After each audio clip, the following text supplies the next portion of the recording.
Hi everyone, this is Anne with Graphic Design How To, and today I'm going to tell you about 5 mistakes or bad habits that graphic designers should avoid.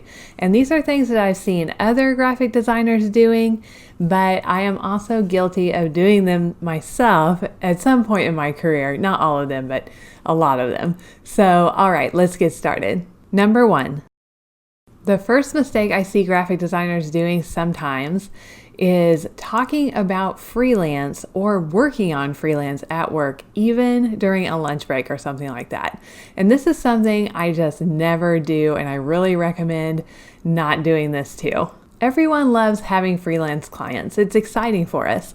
And so we tend to want to talk about it a lot. Here's why you should not talk about your freelance clients at your full-time job. I actually treat it as like a big secret that I even have freelance clients there, because your full-time job, the people who work there, and especially the higher ups, they want to know that you're 100% committed to their goals at their company, and that you don't have anything taking away your attention from, the company's goal. So it's just best if you don't mention other employers. It makes sense. Of course, if they ask you if you have freelance clients, it's totally okay to say, oh yeah, I have a few clients. I mean, don't lie about it or anything. And of course, absolutely do not work on freelance projects while you're at work. And this includes your lunch break if you're sitting at your desk for lunch. So if you leave the company and go somewhere else for lunch, of course, feel free to work on your freelance projects. But at work, leave the freelance at home. Number 2. The second mistake I see some graphic designers doing is bad-mouthing clients. And this is something you should just absolutely not do, especially in writing. So for email communications, whether they're internal or external, do not badmouth the clients. Always write as if the client can see what you wrote. Account managers are the middleman between you and the client, so they understand difficult clients. So sometimes you might want to vent to them. But if you complain to your account manager in an email, they might end up accidentally forwarding that or doing like a reply all to a client, and that's something that could potentially get you fired. So just steer clear of bad-mouthing the clients and pretend that everything you send to anyone could be read by the client eventually. Number 3.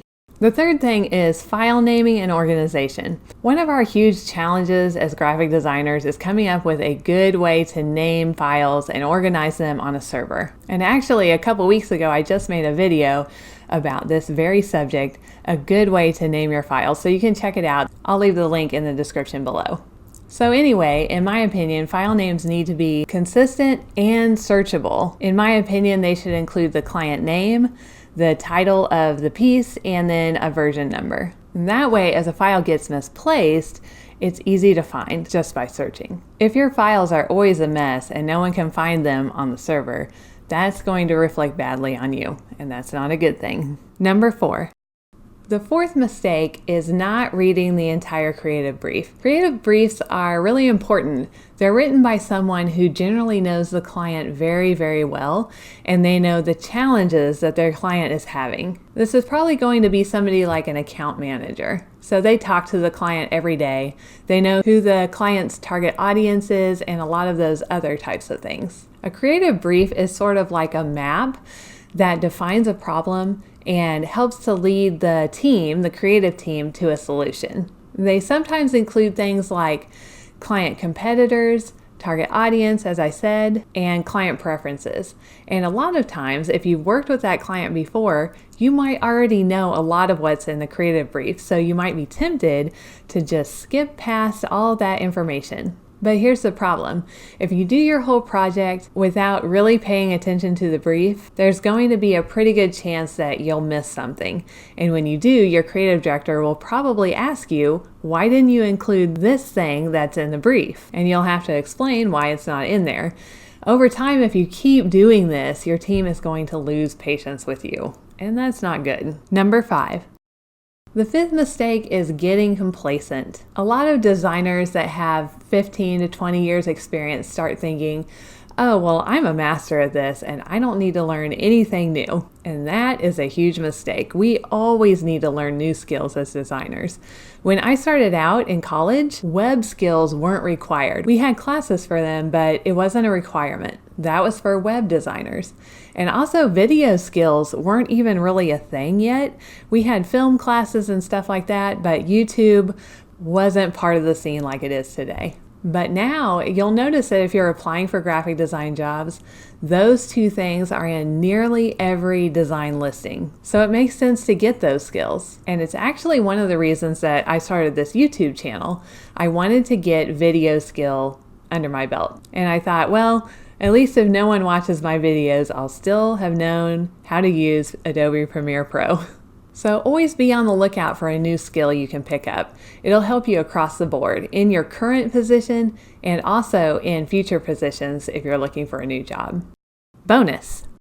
Now I'm throwing this one in as an extra because it's something that everybody knows, but not everyone does this, and it's double checking your work. Everyone makes mistakes, and of course it's going to happen a few times here and there, but you'll catch 90% of your own mistakes before handoff if you'll just double check your work. Set yourself a goal that no mistakes are going to pass by your desk and get to the next person in line.